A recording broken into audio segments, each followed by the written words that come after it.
mysterious list with tens of thousands of names upends an entire community. The far-right Austrian Freedom Party circulated the list, which contained the alleged names of Turks who were suspected of having dual citizenship, which is illegal under Austrian law.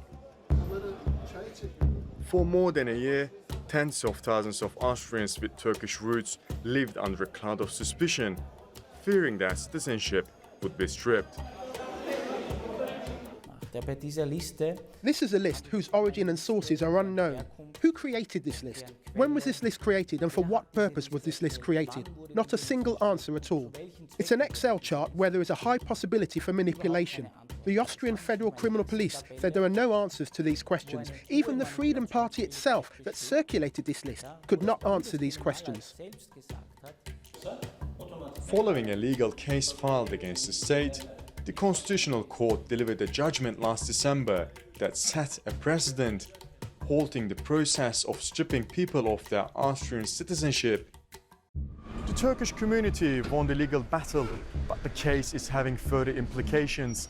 Many of those involved feel alienated by the Austrian state and are worried about their future in the country.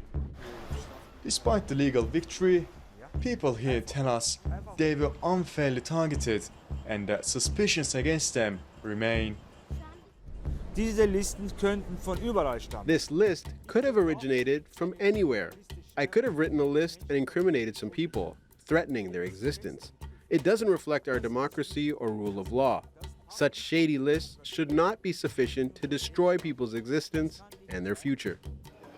Yilmaz says he took on the fight at a time people felt abandoned. I have seen one thing. I used to be very naive and think that politics is always there for the people. But in this case, I have seen that it was the opposite and people have been left completely alone. From the legal perspective, I have learned that fighting to the very end is always worthwhile. In football, you have to give your all to the last second.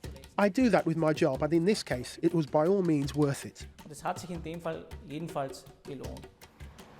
Austria has seen a recent rise in support for populist parties that have made xenophobic statements. Islam is not part of our culture. It is not part of our history, and it never will be. A recent study by the University of Salzburg shows that almost half of Austrians want Muslim rights to be restricted. And around 80% said Muslim communities should be watched more closely.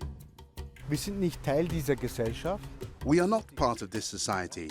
We are the society. We work here, pay our taxes here, our children go to school here.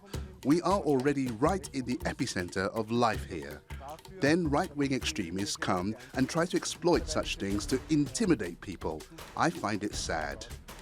Many Austrians of Turkish descent say they feel lost, unsure whether the rising tide of right-wing extremism will pass or only grow stronger.